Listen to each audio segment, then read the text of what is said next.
Andy, what's going on? Hey, Scott. Yeah, thank you for the introduction. And hello, everybody. And hi to my good friend Jamie. How are you, buddy? Hey Andy, happy Thursday. Happy Thursday to everyone, Scott and all the attendees. Boy, what a busy week it's been, and Andy's got some really good stuff drummed up for you guys. Yes, yeah, and I'm sure Jamie will too. Well, we both will be chiming in on Holly, and with more to come on that later. She's having an incredible week. I'll just kind of tease you with that.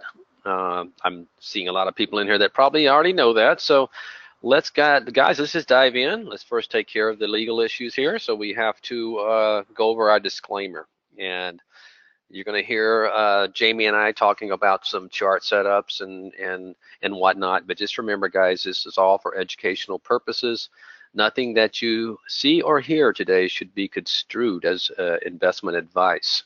If that's what you're looking for, you probably want to consult a RIA, an registered broker. But we're going to have a good time and got some really cool stuff to share with you today. And one of the things we always like to share with you, and bear with us, those who have to hear this every week, but we're very proud of this, and it's very important for us to convey this message to the people who are kicking the tires. We realize it's a very powerful software.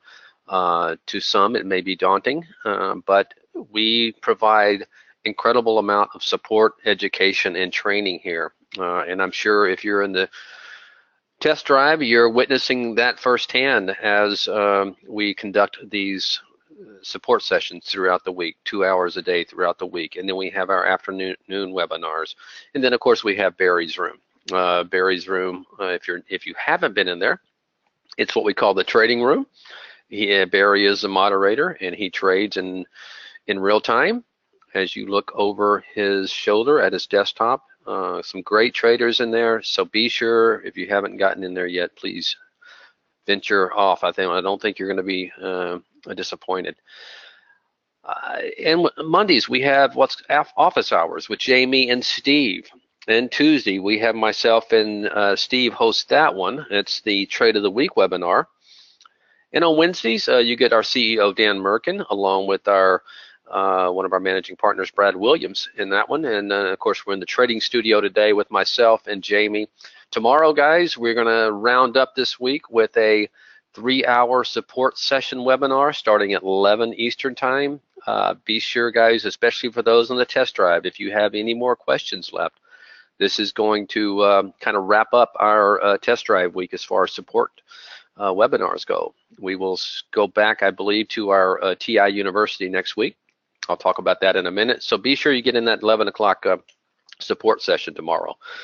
Brokerage Plus, we've been in beta for a while in this, and it continues to be in beta. It's for those who want to take their strategies and auto trade with it through interactive brokerage.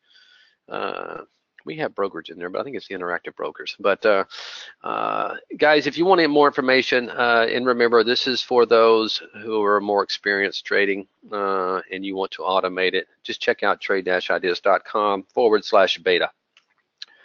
All right, and as I was mentioning, you heard me say TI University starting back next week. This has been going on for about a month now, and we're getting a lot of good response and replies and emails from people who are just getting a vast amount of knowledge to our software. It's 6 hours long, an hour and a half each day, starting on Monday at 12 Eastern. So these things start. It's open for anybody. So if you've been with us for a month and just feel like you haven't grasped it, and hey, sign up for TI University.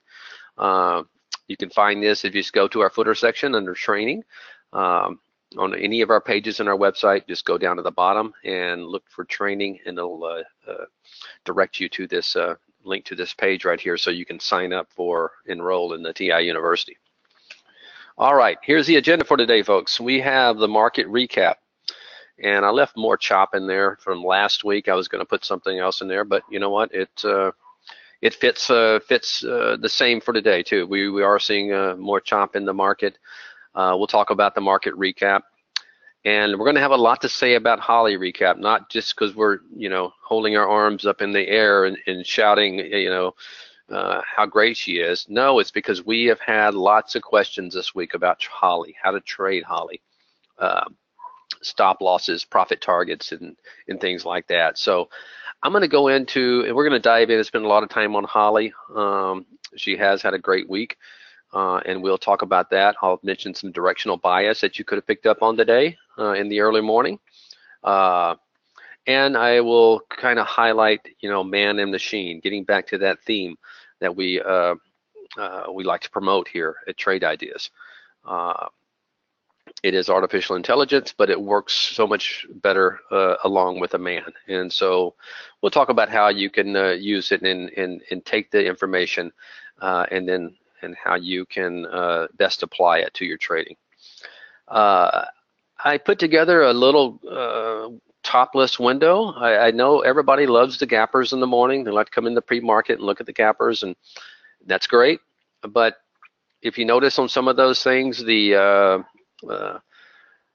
dollar value is kind of low. The average daily volume is kind of low. So you're finding a lot of obscure stocks in there, or stocks that may not be market movers. So I created one for big cap gappers, so you can kind of get a better feel for maybe the market direction in the morning. So we'll kind of go over that.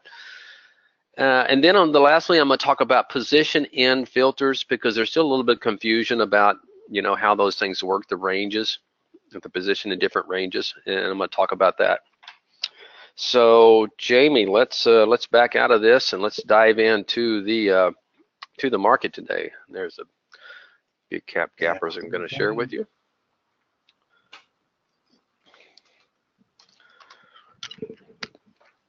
So here we go today. We been talking about for a while now, this channel, this range, and really it's kind of setting up to potentially be a long channel. I'm not sure how long it's going to go for, but man, we're smack dab. Let's just kind of draw a line right here. And even with the naked eye, if let me just move this line up here, and then let me put one down here. All right, guys, that is pretty even right there. We're almost, and let's just put it where it closed, which would be right there. And man, I tell you what, I don't know if I could if I could compute that even any better than that, Jamie.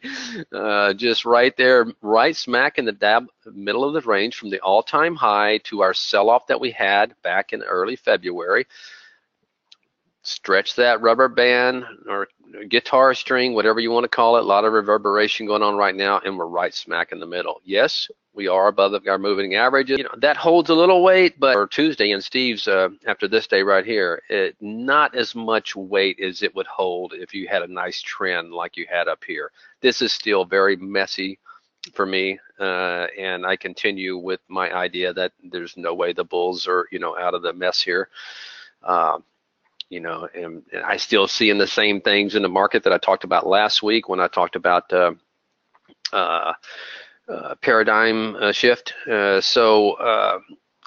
Nothing has really changed. I'm still seeing a lot of failed breakouts. I'm still seeing a lack in momentum as I watch my extreme volume high-low pro peter out each day. So I'm still seeing a lot of signs, guys, that make me very leery that we come out of this like we have over the last 8 years. But you can't, as traders, we're designed, to react and not try to guess which direction here.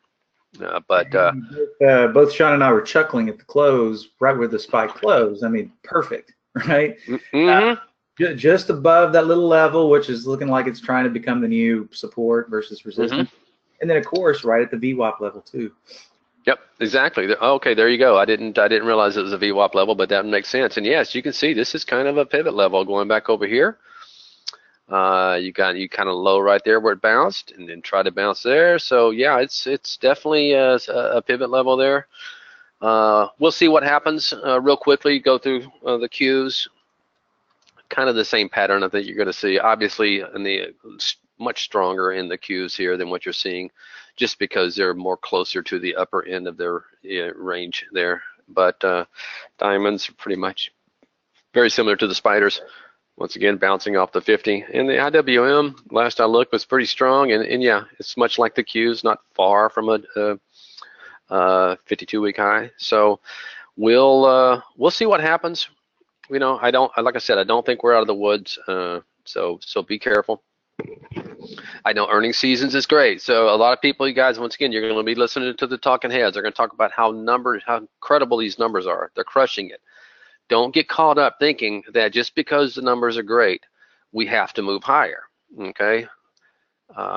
There were several years ago, the market just kept going higher, not so much because the numbers were great, it's just because there's all this free money. There was no place else to put your money. So, you know, always keep that in the back of your mind. The real numbers, the numbers that they report, their earnings are backward facing, not backward facing. What's the word I'm looking for, Jamie? Oh gosh, lagging indicators. They're kind of lagging because it's old data. That's the quarter has already happened, so it's more lagging. Now, one could argue but the projections going forward, right? But yeah, it's always great to hear, but be careful with those. That's all I'm going to say about that. You know, as a trader, price action, price pays. I trust technicals a lot more than I do fundamentals. So that's enough of that, Jamie. Let's pull back here, and we were going to talk about Holly today. And what I'm going to do is I'm going to go through some of these trades, guys, and tell you and show you the kind of reasoning and logic that's going through my head when I see them.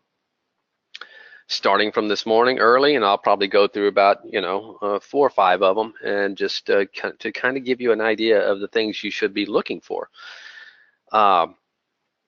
Let me go ahead and put this sector watch list on about 9:15, because that's when she started kind of 9:03, yeah, let's just put an average there at 9:15. So I'm going to go to my time frame here and use historical date.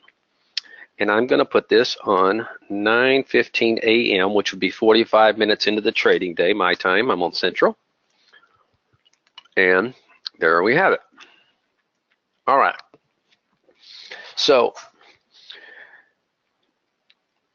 and like I said, Jamie's much better at breaking down the numbers. So if you have any of those questions, I'm gonna reserve the right to pass those along to Jamie. He'll break down some trades for you, and he'll look more deeper into the winning percentage and profit factor of each strategy and all that.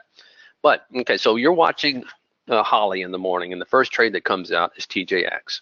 Okay, it's a short position. 30 minutes after the bell, you get a trade right there. It's 83.39. TJ Maxx is a short. Okay, the first thing that's going through my head is, okay, how is the retail sector doing? Okay, I want to know how the retail sector is doing. So I look on my sector watch list. I don't see it at the top anywhere. I scroll down to the bottom. Whoa, look at there. It's down on the day. And even if you wanted to be patient on this trade and you watched it, because it really didn't do anything for about 30 minutes, and then I started telling the guys, because I'm watching the retail sector, that's IYT, I'm sorry, XRT's right there. I'm watching the retail sector get weaker and weaker, and I told the guys that, but I'm starting to really like this TJX.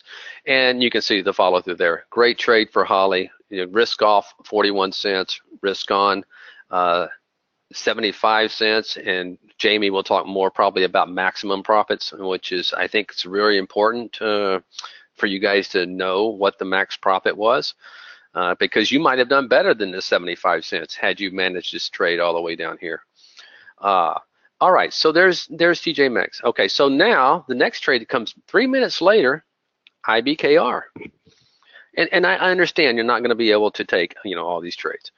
Okay, so that's more of a financial. Okay, we're talking. It's a broker, which is I kind of group them all into XLF. They all kind of trade together, the banks and the brokers. And I know there's a better ETF out there for brokers, but I don't like to dissect things down too much. But anyway, the financials were doing very well this morning. It right behind silver for some reason had a great day, and that's China. But anyway, it was probably the top, one of the top sectors going off. And I'm thinking, okay, here's IBKR, from the strategy, putting on the brakes.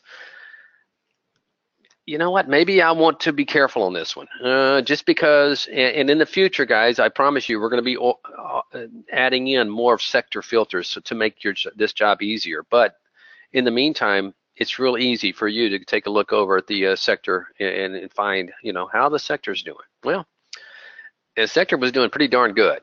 And remember, American Express had earnings, and they were rocking. Yes, thank you. I do understand that, Mike C. But I've been, if you look at them closely, they're going to trade close to the financials,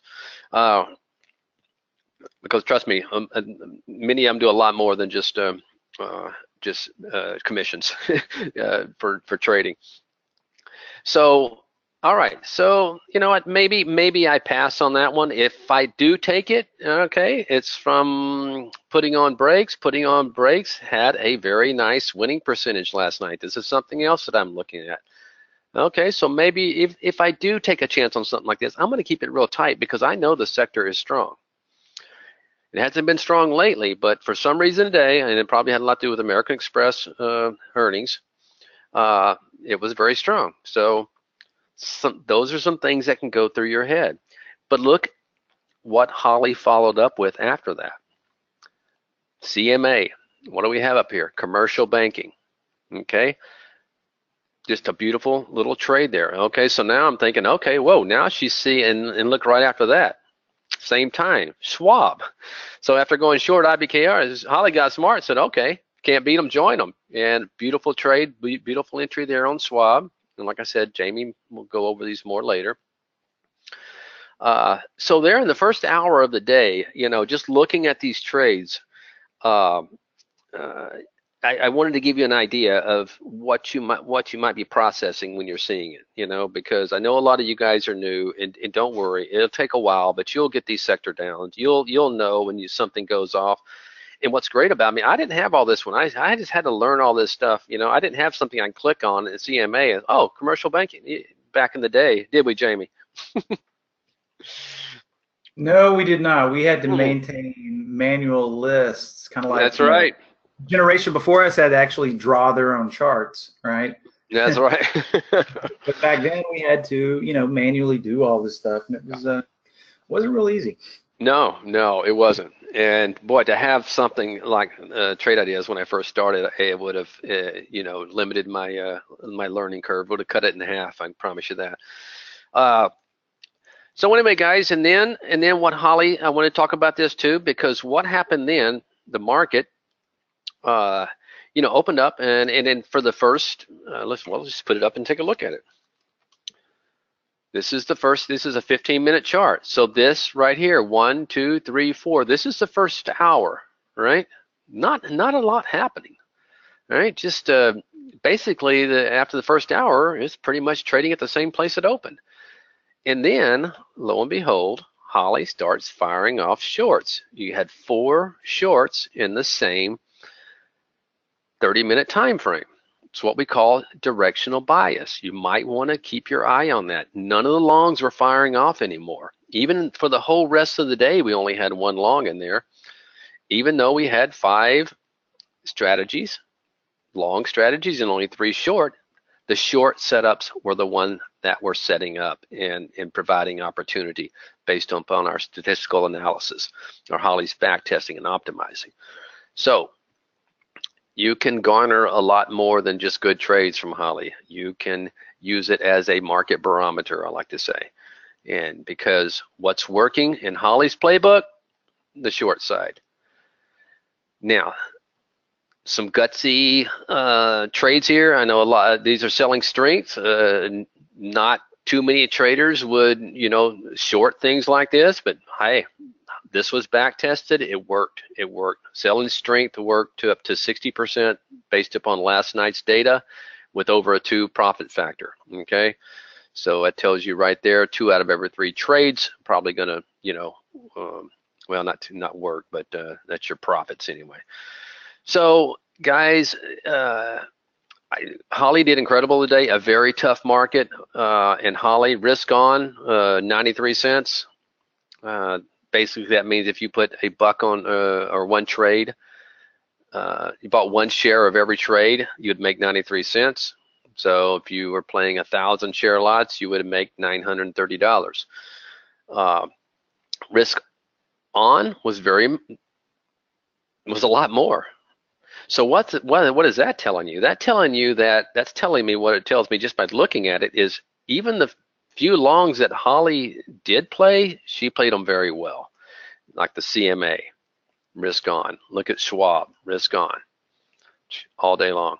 So this one didn't quite work out for some reason, but nonetheless, guys, I wanted to give you a look. And I'm sure I'm going to turn it over to Jamie here in just a second. I'm sure he's going to have a lot more to add. But Jamie, I've been really impressed with Holly this week, and there's not a whole lot I need to cheer on, and because people are seeing it for their own eyes. You got that right. You got that right. Today was really a risk-on buffet, right? And I'll get into the details of those trades, but it's the methodology that we always talk about here on how to interact with Holly about. Well, you can do a little bit of both, maybe some risk off and risk on. But today, the risk ons, setting your stop back to that zero line, you stayed in all of them, right? There weren't any that folded back over and zeroed you out on that second lot. So you made money on the first lot if you did risk off. You made more money on the second lot if you did risk on. And if you did risk on for the whole lot, you really got paid today. And it was pretty much pain-free on those positions. Oh, yeah. And I'm sure you'll show them a few as well, won't you? Yeah, you ready? Yeah, take it. All right, just let me know when you have eyes on. I got it. Okay, perfecto. Okay, so as Andy was stating, our girl Holly has done quite exceptional this week, and today it was really, it was very efficient. Simply because, once again, not the biggest. Collection of strategies showed up for the party today. Not the biggest, not the smallest, right about in the middle. We came in with 8 strategies today, and of course 5 longs and 3 shorts. She kicked out only 11 trades. So a nice manageable amount of trades and some really nice risk on opportunity. So of course we can see which of the strategies here were active. These guys didn't get any skin in the game today. Those things never materialized. And of course, just because a strategy shows up does not mean that those parameters will be satisfied. So these guys got to ride the bench today. Who knows? Maybe they'll show up again tomorrow. But some of the more popular strategies. And the interesting thing is I know Nice Chart was in there yesterday. Sunrise Mover makes the cut a lot. Tailwind as well. And what I always like to point out to people is that, hey, here's Nice Chart again today, but guess what? It's not the same Nice Chart as yesterday. Maybe some of it is, but it has been modified and things have been changed by the AI. So just keep that in mind. When you see the same strategies showing up, they're not really exactly the same strategies from yesterday. The core is, the base is, but the AI, after all the analysis, after we've uploaded all tick data today, that's what's happening right now. All the information is being fed into our database. As soon as that's done, AI is going to set to work, doing all that work and generating us a new set of strategies for tomorrow's trading. So let's dig right in here and let's take a look at some of these risk on opportunities. I'll just sort by risk on here, and there we got it. And of course today, unlike some of the other days, big spreads between what Holly took here, risk off versus risk on, 60 versus 98, 28 versus 92, 41 versus 75, 15 versus 40. This guy finished a little bit lower. But we're going to showcase these 4 trades right here. Of course, before we do that, let's get into the losers because, from a loser standpoint, compared to the totals, this is exactly what we want to see. We have 1 stop hit. All these other ones, these other 4, were just Holly getting impatient and getting out. Maybe she was flat, saved a little bit. We're actually 7 cents worse here and 7 cents worse here.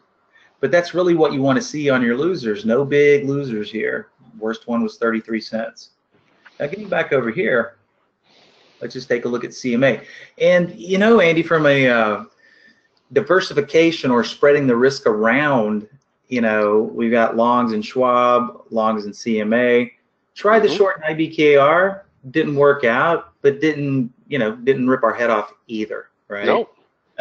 So it kind of looks like a human was doing that, but we all know that that's not the case. Maybe they were, you know, my imagination runs wild. I'm like, well, you know, that might have been a good hedging strategy. Go short one and long two. But then, of course, you can see what was coming through the all-time highs, as Andy said earlier. American Express earnings drug the whole industry up with it. So all in all, our girl made some good decisions today. Now, let's take a look at CMA, because once again, keep in mind the methodology that I'm about to go over. It'll look familiar to some, maybe not to others, but if you've been attending the webinars, you should know exactly what I'm about to do, because it's the methodology, not necessarily, you know, the play's already been picked for us. All we have to do is manage it accordingly. In other words, don't panic, right? So look at the entry here that Holly calls. Blue line corresponding, white line lining up with the 5-minute bar where the entry was called. Stop loss clearly visible here. Now, once again, here we are with a nice call from Holly coming from pushing through resistance. We're starting the party with 63.6% probability. That is stellar in anybody's book from a probability standpoint. And of course, my eyes look and see, ooh, what else is cool about this chart? Well, low was down here, high was put in here. As Holly is calling it, it's already pushed through here. It is in the process of a range break. So I have gold star number 1, statistical probability. Hey, it's also my favorite, more simplistic, effective pattern, gold star number 2. And then during that time period, of course, we could always glance down here, check out our relative volume. We can see CMA did finish the day approximately almost 40% higher share-wise than it normally is. Now, of course, back here, elevated relative volume gives us the confidence to make that trade. In addition to the statistical probability, in addition to it being my favorite chart pattern, we've got high volumes on the relative volume. And also, too, as long as you have your 1 minute and your 5 minute, you know, this is where it was at the close. But if you look here and you see these values well above 100, that's also a third positive factor, letting you know that, you know what, the volume is there too. So this is what I like to call a 3-star trade right here. We got Holly bringing it, nice chart pattern, happens to be my favorite. We had volume behind the trade. I mean, what better characteristics could you hope for in a nice setup, right? Needless to say, doesn't even, you know, it's like it's allergic to the stop loss, never even takes an excursion down there, off to the races. Now, of course, Holly, profit save. Holly gets a little antsy, right? Kind of stalls out up here. Of course, you can see the dark green gradient. This is where Holly got out, right about in this area right here, and she plugs a nice 60 cents on it, right? But what do we do? Remember, how do we handle it if we want to go risk on? We see Holly getting out. We can go about this process 2 ways.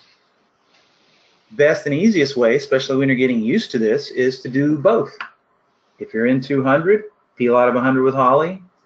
All we have to do for that second lot, if we want to go risk on, is hold on to it, reset our stop loss back down here to the blue line in hopes of making more. And of course, that is exactly what happened today. Never even came close to stopping us out for 0 on that second lot. So if you're doing the half and half methodology, you made this with Holly, and hopefully you made somewhere in between 60 and 98 cents on that second lot, and it never would have rolled over and stopped us out. And of course, when we pull up Schwab, more of the same, to the T, all right? Even even playing by the rules and using this nasty little wick here, which isn't that bad, I guess. What do we have? As soon as Holly is calling it, once again, pushing through resistance, man, just textbook setup, right? And once again, no pain and a nice little uptrend. What I even like more about Schwab is it sets up one more time, because as a new trader, add to your winners, cut your losers, right? It's not so easy trying to figure out when to add to your winner a lot of the time. But when a stock does this, takes a little break, and then pops again, especially if there's volume there, then that is a great time to leverage that position that you're already in and add to it. And then, of course, the same old song and dance here. Holly the timed exit expires on this one. And of course, pushing through resistance, we've got a 60-minute hold time. So she stayed in at the duration on this one. Of course, she's going to do what she's programmed to do, risk off, I'm out. But once again, even if we just stick to the good half and half rule, we peel out a half with Holly, we set our stop loss back down here to break even. Guess what? Never got close. So if you're doing this methodology today, it paid off, and it paid off well on all 4 of these plays that we're looking at here. All right, so CMA, SCHW, and now for something completely different in a short, in that TJX that Andy was showcasing earlier. Once again, it's harder to pick a better entry than this little area right here. Now, of course, she was a little early, but then we had a little sideways movement as these wicks keep forming, and then boom, we break to the downside. Stop never gets encroached on, and we have the same situation unfolding on this one, except it's a short instead of a long. So another 35, 34 cents in there, between 41 and 75. So once again, same old methodology, same old game. It's like autopilot, right? We see Holly getting out here, recover half, say, you know what, we're going to stay in for hopefully some additional move, and of course, setting that second lot back to break even. Once again, never even came close. And of course, you know, not a whole lot to kind of go by up here as to how much room we might have in this little area right here. So, you know, a lot of the times this is real obvious, you know, where it might stop. This little guy, a little noisy here. But nonetheless, the fact that once it tried to spike back up here and couldn't even get close to that, and then we see it rolling over again. Not saying, and never like to say a trade is easy, all right? But as far as a pain-free trade, the 3 that we've looked at so far definitely fit that category, right? Never getting close to that stop. So going, where are we going to get stopped out by a penny or 2? Because it never even came close. And of course, we've got one more short to look at. I love it when on a down day, I love the fact that 2 of the biggest winning trades were long. And then of course, in the spirit of the day, the next 2 were shorts, right? And of course, the majority of these guys were shorts, but it was these 4 guys that really got his pay today. So the NGL, once again, I could just push the button here. Okay, never comes close to a stop loss. We can't even see it up there. There we go. I had to compress that a little bit. But man, look, you know, hugging that entry line like there's a magnet there. And then of course the push down, and Holly getting out somewhere in this area right here for her whopping 15 cents. And all we have to do, plug out a half with her, keep the other half, set it to break even, and boy, 4 for 4 today on these risk ons today. And the nice thing about this methodology, ladies and gents, is that on a day where risk on is not working and is not winning the day, you're still making money if you're plugging out a half with Holly on risk off, because on that second lot when they don't work, you should be flatting or losing a couple of pennies, right? So a winning trade can be made into a better winning trade, or, you know, we're either going to hit a single or a double, right? And of course, let's not, you know, kid ourselves. Holly will lose sometimes. We will lose money sometimes, just like any other trader, any other methodology, hedge fund manager. It just happens, right? But uncanny how accurate the system's been. And, you know, on the days where things like this are happening, you follow the same methodology day in, day out. And really, that's the key to this thing, is understanding the methodology, how to interact with it, and what to do once we're in the money and we see Holly making an exit. Then we're faced with one more decision. Do I want to stay in, or do I want to get out, right? And so, you know, once again, it's a simplified methodology. The more you do it, the easier it becomes from a, you know, a programmatic standpoint. Okay, so let me just check the questions panel here. Yeah, Nico says, I see the arrow for the buy. Where is the notification arrow for the sell? It's not really an arrow. Well, let's just take a look at CMA here, okay? So once again, once I double click from Holly's blotter, all of this information populates on the charts automatically for me, right? So obviously we have the buy here. We can look at when she sold through several different lenses, right? Why did she get out? Profit save, all right? This dark shaded area right here is where she exits. That's risk off, right? The lighter shaded area is risk on. We can also look at the exact time that she exited. So she entered this trade at 7:24 Pacific Standard Time, exited 7:52 Pacific Standard Time. So Nico, let me know if that kind of clears things up for you. Okay, yeah, timestamp is the way to do that. And you're going to notice these time gaps here between 24 and 52 will equal the dark shaded area, which is Holly being in the trade for risk off, and the lighter shade is the rest of the day in risk on mode.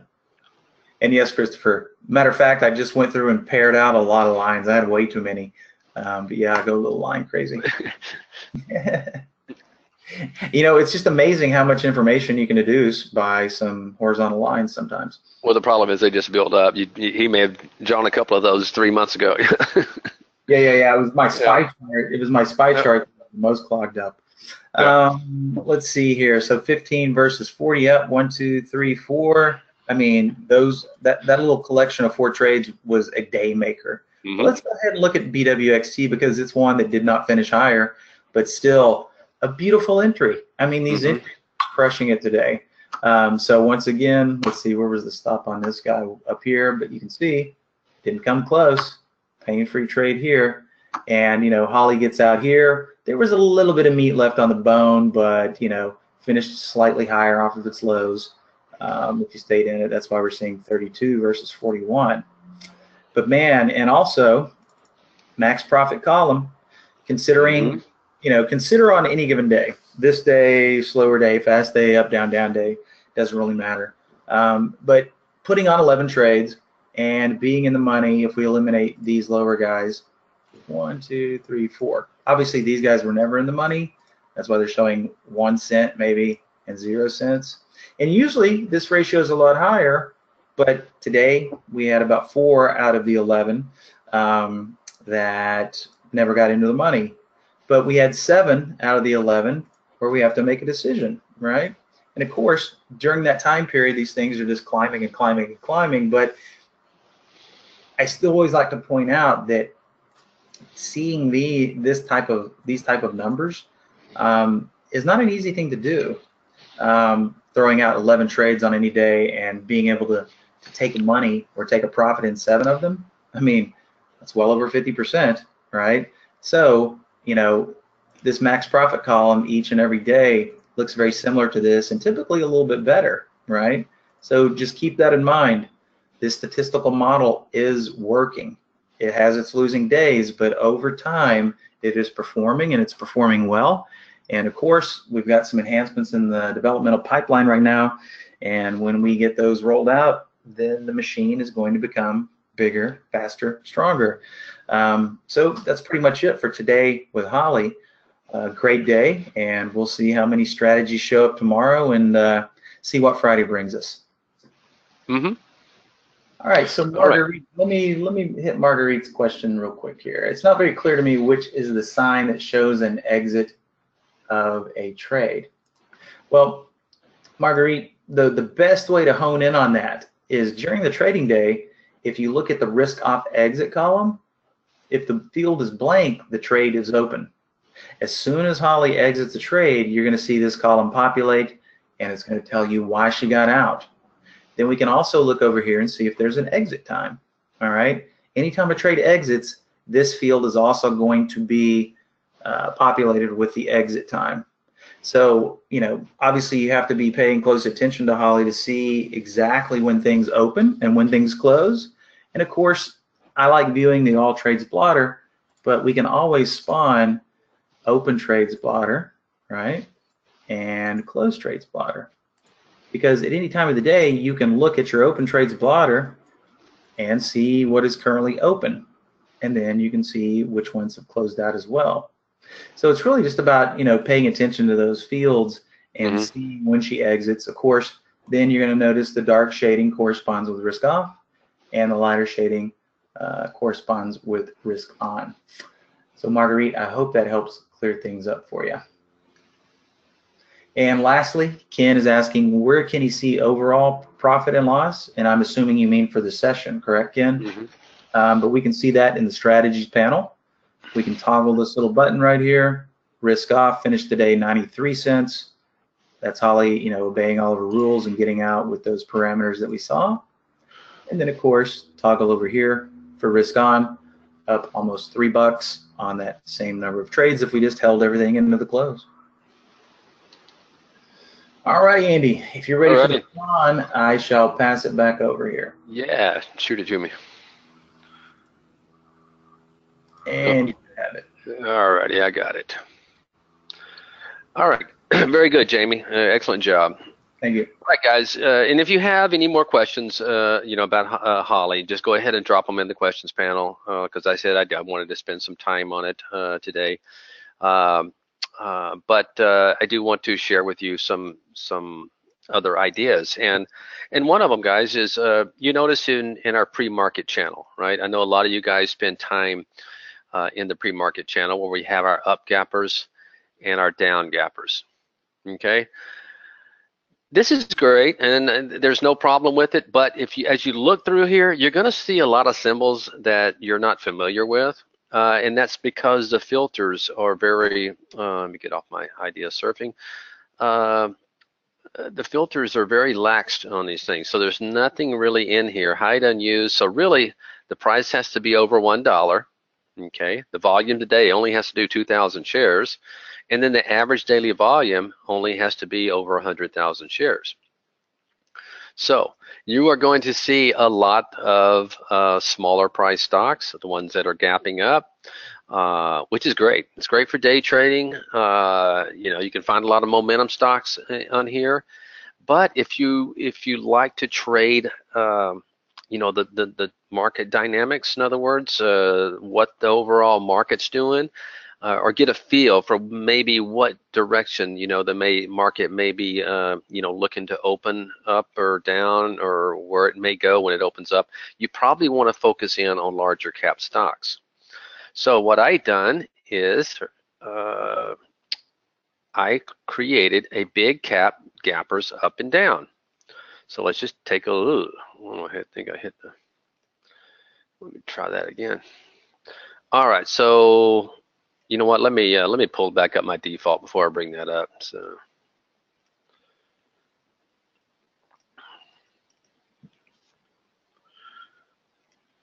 all right, so we're going to pull up the big cap gappers, and let's take a look at what I did here. Okay, basically it's the same configuration. Was able to get both the up gappers and the down gappers. I did this intentionally so I can kind of weigh them out in the morning. So let's take the time frame and let's go to historical date, and let's just put it on market opens 8:30 my time, so let's just put it on 8:20 a.m. this morning. Okay, all right, so this is what I had to the stocks that basically were fulfilling these parameters. Let's take a look at the parameters, or the filters in this case. Remember, this is a top list, so there's no alert. It's just only filters, which means any stock that satisfies these filters are going to appear in the top list. So it's from 1 to 500. The gap has to be up 2% or down 2%. That's how you kind of bracket off any stock that's not up or down at least 2%. You kind of flip-flop them. Instead of having a -2 over here and a 2 over here, that would bracket everything in between. But since I put the negative on the max and the positive, the +2 on the min, I know it's quirky and it's wonky and it takes used to getting used to, but you will get used to it. This assures me that the stock is either gapping up 2% or down 2%. This, once again, guys, is just a formula that makes sure any stock that comes through here reports earnings. So I will not get ETFs through here. Market cap, I just stuck in here 4 billion. Okay, so I know now if it has a market cap of over 4 billion, it is a big cap, or it's a, 4.6, I guess would probably be better, but it's okay. Average daily volume has to be doing at least 200,000 shares. All right, so now I see all the stocks that are gapping up. Here's the gap right here. Remember, they have to be over 2%. There you see it. Or these are gapping down 2%. So as I'm looking at this right here in the morning, look what I'm seeing. Okay, the market's opening it down a little bit, but not that much. So, but I'm thinking, wow, we have a lot more stocks, gapping down this morning, versus gapping up. So maybe there's a chance, we may have a sell-off, in the morning as the market opens up. You are not going to be able to glean this kind of information by looking at those pre-market gappers and up, okay? Because there's too many pissant stocks in there, I call them, stocks that really don't have an influence on the market. They're just gapping up on news, whereas these stocks are going to be more influential on the direction of the market.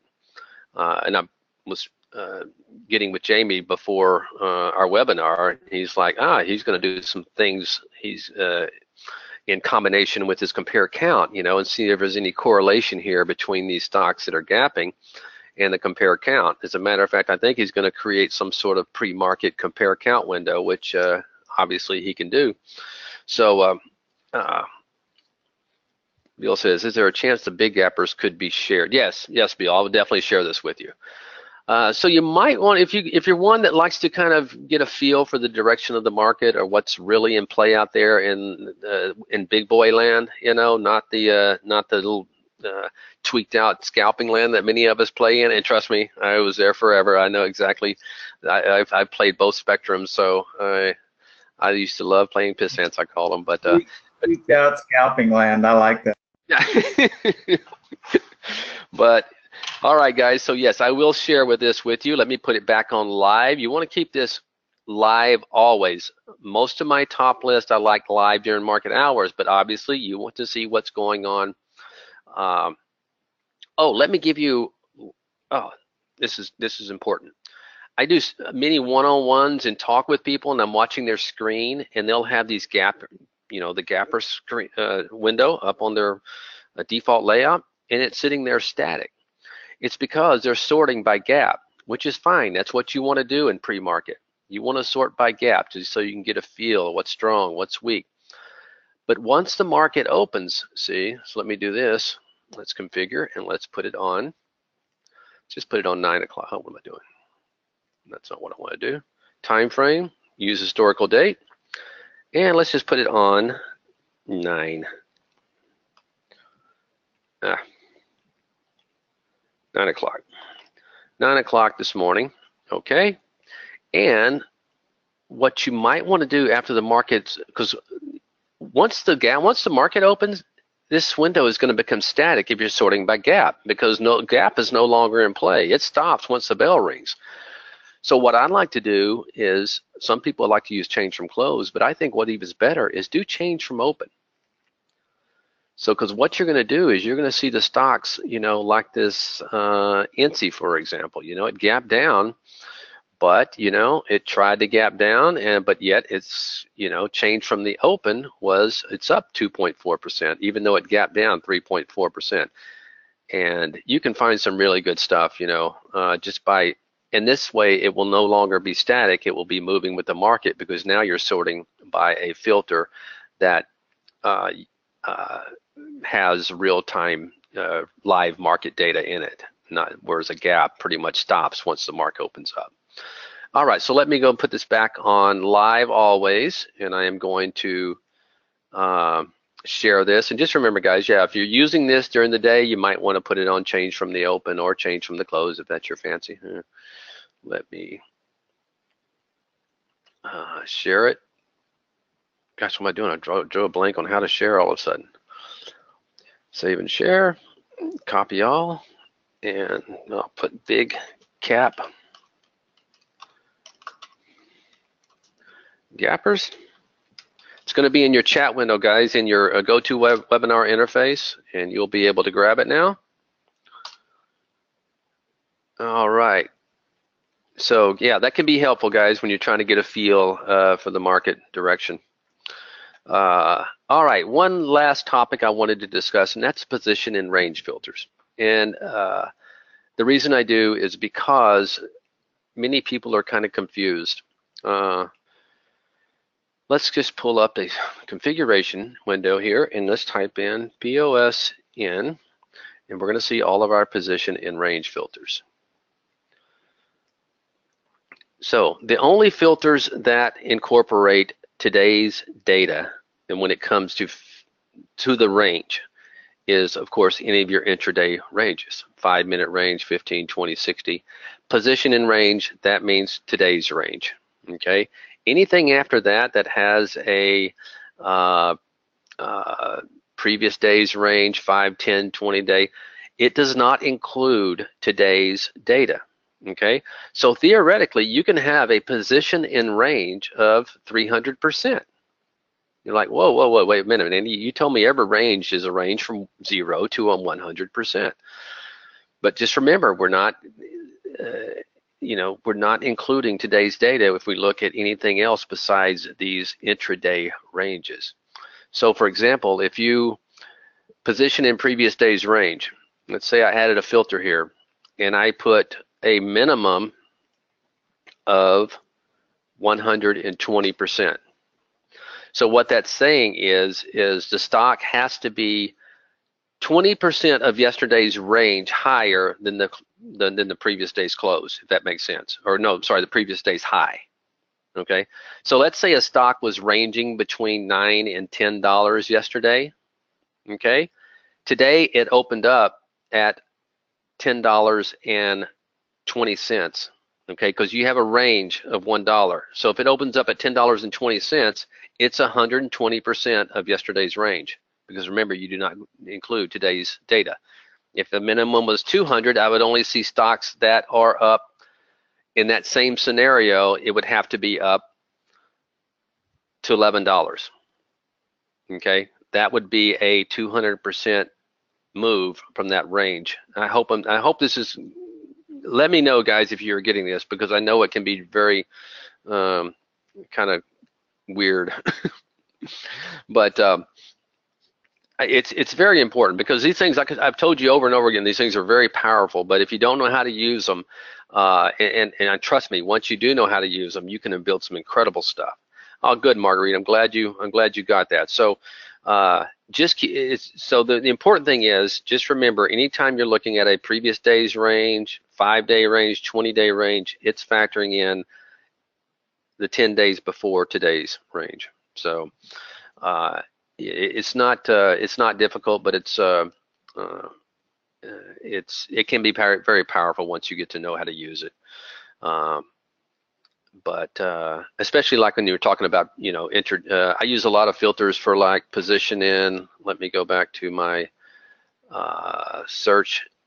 Position in previous day's range. So if you're looking for stocks that are close to taking out yesterday's high, I love using this, where I use like a 98% of yesterday's range as a minimum, because then I know it's real close to taking out that range.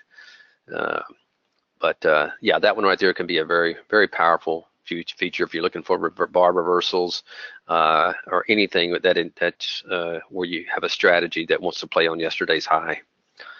So that's the key. Remember, and remember, our help section explains everything for you. Go to our help section, and it'll tell you, all about it. How it does not include. Let's see if I can find it here. Oh well, I'm running out of time, so I'm not going to spend time. But go to that help section if you ever are not sure, what you're doing there. But very powerful stuff, guys. Does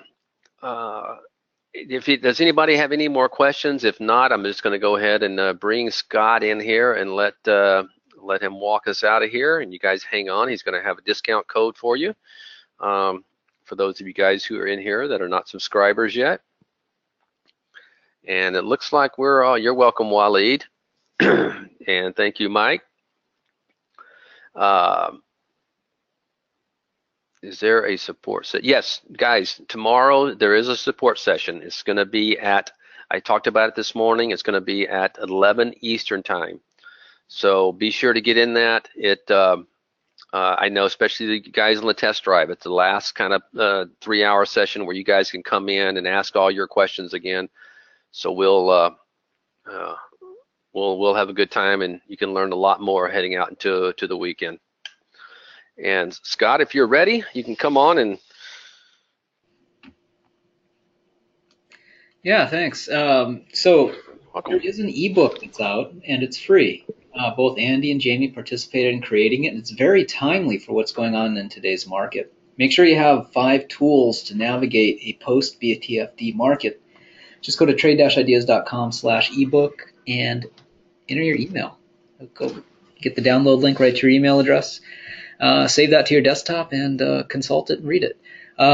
There's a podcast. New ones come out on Friday, so we'll have another new one out some point tomorrow. Just search for Trade Ideas Podcast in whatever app you listen to podcasts in and add it to your subscription list, and you'll get the new one. Go ahead and listen to the back issues as well. There's a code. You can use Spring Bling anytime this month before the month's over to save 15% off your first month or year of Trade Ideas. You can also use this code if you're a standard subscriber to upgrade. So keep that in mind, and you can email us info@trade-ideas.com if you have any questions. You can follow Jamie on Twitter at QuantBot. Find us on Facebook, Trade Ideas Pro on Facebook, and like our page. We're not an app on Facebook, so we're not going to scrape your data, but we would like it if you share what we post with your friends. Thanks all. We'll have a recording up later on tonight or tomorrow. Thank you, Andy and Jamie. Have a good one. Yep. Thanks, everybody. See you tomorrow. See you tomorrow.